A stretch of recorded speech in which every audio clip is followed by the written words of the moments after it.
നമസ്കാരം. കുടുംബത്തിലെ ഓരോ വിശേഷവും അതിഗംഭീരമായി തന്നെ ആഘോഷിക്കാറുള്ളതാണ് നടൻ കൃഷ്ണകുമാറിന്റെ കുടുംബം. മക്കളിൽ ആദ്യം വിവാഹിതയായത് ദിയയായിരുന്നു. ആളെ കണ്ടെത്തിയതും കല്യാണം നടത്തിയതും എല്ലാം ദിയ തന്നെയായിരുന്നു. ഒരു ബുദ്ധിമുട്ടുകളും ഞങ്ങൾ അറിഞ്ഞിട്ടില്ല എന്നായിരുന്നു കൃഷ്ണകുമാറും സിന്ധുവും പറഞ്ഞത്. കഴിഞ്ഞ ദിവസമായിരുന്നു ദിയയുടെ ബേബി ഷവർ പാർട്ടി നടത്തിയത്. ഇനിയൊരു ഫംഗ്ഷൻ കൂടിയുണ്ടെന്ന് വളക്കാപ്പ് സമയത്ത് തന്നെ സിന്ധു കൃഷ്ണ പറഞ്ഞിരുന്നു. ഇപ്പോഴിതാ ബേബി ഷവറിലെ വിശേഷങ്ങളാണ് വൈറലായിക്കൊണ്ടിരിക്കുന്നത്. ഒഫീഷ്യൽ ബേബി ഷവർ, കുഞ്ഞ് ജനിക്കുന്നതിന് മുമ്പ് ഉള്ള അവസാന ചടങ്ങ് എന്ന തലക്കെട്ടോടെയാണ് ചിത്രങ്ങൾ ദിയ പങ്കുവച്ചത്. പേസ്റ്റൽ ക്രീം നിറത്തിലുള്ള ഗൗണിൽ നിറവയറിൽ മാലാഖയെ പോലെയാണ് ദിയ ബേബി ഷവറിൽ പ്രത്യക്ഷപ്പെട്ടത്. ബ്രൗൺ നിറത്തിലുള്ള സ്യൂട്ടായിരുന്നു അശ്വിൻ്റെ വേഷം. പിക്ചർ പെർഫെക്റ്റ് എന്നാണ് ദിയയുടെ ബേബി ഷവർ ചിത്രങ്ങൾക്ക് പ്രത്യക്ഷപ്പെട്ട കമൻറ്റുകളും. ആരാധകരെല്ലാം ദിയയുടെ കുഞ്ഞിനെ കാണാനുള്ള ഒരു കാത്തിരിപ്പിൽ തന്നെയാണ്. ബേബി ഷവർ ചിത്രങ്ങൾക്ക് പിന്നാലെ അഹാന കുറിച്ചതും ഇങ്ങനെ തന്നെയായിരുന്നു.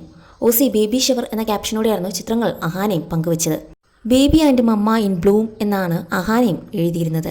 വലിയ ആൻറ്റി ആവാൻ ഞാൻ എന്നേ റെഡിയാണ്. ഇത്രയും നാൾ ഞങ്ങൾ മാത്രമുള്ളൊരു ലോകമായിരുന്നു. ഇനി അത് മാറുകയാണ്. ആദ്യം ആ മാറ്റം ഉൾക്കൊള്ളാൻ പ്രയാസമായിരുന്നു. ഇപ്പോഴാണെങ്കിൽ അതിനായി കാത്തിരിക്കുകയാണ് ഞാൻ. ഓസ്റ്റിയോട് ചേർന്ന് നിന്ന് ചിരിച്ചു പോസ്റ്റ് ചെയ്യുകയായിരുന്നു അഹാന. ദിയയെ പോലെ തന്നെ സഹോദരിമാരും ഇത്തവണ ഗൗണിലായിരുന്നു എത്തിയത്. ബ്രൈഡൽ ഷവർ നടത്തിയ അതേ സ്ഥലത്ത് തന്നെയായിരുന്നു ബേബി ഷവറും നടത്തിയത്. കുടുംബത്തിൽ എന്ത് ചടങ്ങാണെങ്കിലും യാത്രകളാണെങ്കിലും പ്ലാൻ ചെയ്ത് നടപ്പിലാക്കുന്നത് അഹാനയാണ്. ബേബി ഷവർ പാർട്ടി സെറ്റാക്കിയത് അമ്മുവും ഇഷാനിയും ചേർന്ന ടീമായിരുന്നു എന്നാണ് ദിയ പറഞ്ഞത്. ഇത് ആദ്യമായാണ് ഒന്നും അറിയാതെ ഞാനൊരു ചടങ്ങിലേക്ക് പോകുന്നത് എന്നായിരുന്നു ദിയ പറഞ്ഞത്. ഉള്ളിലുള്ള ആൾ പുറത്തു വരാനായി കാത്തിരിക്കുകയാണ്. ഡെലിവറി പെയിൻ മാത്രം എനിക്ക് ചിന്തിക്കാനാകുന്നില്ല. അതിനുശേഷമുള്ള കാര്യങ്ങളെല്ലാം ഞാൻ പ്ലാൻ ചെയ്ത് കഴിഞ്ഞുവെന്നും ദിയ പറയുകയായിരുന്നു. ആദ്യത്തെ വിവാഹ വാർഷികം ആഘോഷിക്കുമ്പോൾ ഇരുവർക്കുമിടയിൽ ഒരു കുഞ്ഞു കൂടി ഉണ്ടാകും. പ്രഗ്നൻസിയുടെ ആദ്യ ട്രൈമസ്റ്റർ അവസാനിക്കാറായപ്പോഴാണ് താൻ ഗർഭിണിയാണെന്നും ജൂലൈയിലൂടെ തനിക്ക് ഒരു കുഞ്ഞു പിറക്കുമെന്നും ദിയ ആരാധകരെ അറിയിച്ചത്. ഗർഭിണിയാണെന്ന് അറിഞ്ഞ നിമിഷം മുതൽ തുടങ്ങിയതാണ് ആഘോഷങ്ങൾ. ഭർത്താവിൻ്റെ വീട്ടുകാരും സ്വന്തം വീട്ടുകാരുമെല്ലാം ദിയയെ സ്നേഹം കൊണ്ട് പൊതിയുകയാണ്.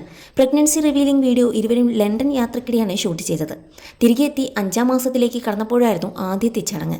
അമ്മയുടെയും കുഞ്ഞിൻ്റെയും ആരോഗ്യത്തിനും ഐശ്വര്യത്തിനും വേണ്ടിയുള്ളതായിരുന്നു ചടങ്ങ്. നേതൃത്വം നൽകിയത് അശ്വിൻ്റെ കുടുംബമായിരുന്നു. 3 ദിവസത്തോളം നീണ്ടുനിന്ന ചടങ്ങ് ഒരു വിവാഹത്തിന് സമമായിരുന്നു. ശേഷം ഇരുവരും ബേബി മൂൺ മാൽദീവ്സിൽ ആഘോഷിക്കുകയും ചെയ്തു. അതിനിടയിൽ ഗർഭകാലം ആഘോഷിക്കുന്നതിനായി കേരളത്തിനകത്തും ആഘോഷമായിരുന്നത് കൊണ്ട് തന്നെ എന്നാൽ കഴിഞ്ഞ ദിവസത്തെ ബേബി ഷവർ ചിത്രങ്ങൾ പങ്കുവച്ചപ്പോൾ ആരാധകരും ഏറെ സന്തോഷത്തോടെയുള്ള കമന്റുകളും പറഞ്ഞിരുന്നു. ഒരു ആഘോഷവും താരപുത്രി വിട്ടുകളഞ്ഞിട്ടില്ല എന്നത് ബേബി ഷവർ ചിത്രങ്ങളിൽ നിന്നും വ്യക്തമാണ്. ചെറിയൊരു ഇഞ്ചക്ഷൻ പോലും ഭയമുള്ള ആളാണ് ദിയ. അതുകൊണ്ട് തന്നെ പ്രസവ വേദന എങ്ങനെ സഹിക്കും എന്ന ആശങ്ക ദിയയ്ക്കും അമ്മ സിന്ധുവിനും എല്ലാം ഉണ്ട്. ആദ്യ ട്രൈമസ്റ്ററിൽ ബ്ലഡ് ടെസ്റ്റിന് പോയ ദിവസം ആശുപത്രിയിൽ വെച്ച് അലറിക്കരയുന്ന വീഡിയോ വൈറലായിരുന്നു. ആദ്യത്തെ 3 മാസക്കാലം മാത്രമാണ് ദിയ വിശ്രമിച്ചത്. അതിനുശേഷം ബിസിനസ്സും യാത്രകളും എല്ലാമായി തിരക്കിലായിരുന്നു. കൃഷ്ണകുമാറിന്റെ കുടുംബത്തിൽ ജനിക്കാൻ പോകുന്ന ആദ്യത്തെ പേരക്കുട്ടിയാണ്. അതുകൊണ്ട് തന്നെ എല്ലാവരും ദിയയുടെ കുഞ്ഞിനെ കാണാൻ കാത്തിരിക്കുകയാണ്. കുഞ്ഞിന് വേണ്ടിയുള്ള ഷോപ്പിംഗ് എല്ലാം ഗർഭിണിയാണെന്ന് അറിഞ്ഞപ്പോൾ മുതൽ ദിയ തുടങ്ങിയിരുന്നു. അടുത്തിടെ സഹോദരിമാരായ അഹാനയും ഇഷാനിയും ഹൻസികയും ഒക്കെ ജപ്പാൻ യാത്ര നടത്തിയപ്പോഴും ദിയയുടെ കുഞ്ഞിന് വേണ്ടിയുള്ള കളിപ്പാട്ടങ്ങളും വസ്ത്രങ്ങളും എല്ലാം വാങ്ങിയിരുന്നു. ദിയയ്ക്ക് പിറക്കാൻ പോകുന്നത് ആൺകുഞ്ഞായിരിക്കും എന്നാണ് പ്രേക്ഷകരുടെ പ്രവചനം. ദിയയ്ക്കും അങ്ങനെ ഒരു ഗട്ട് ഫീലുണ്ട്.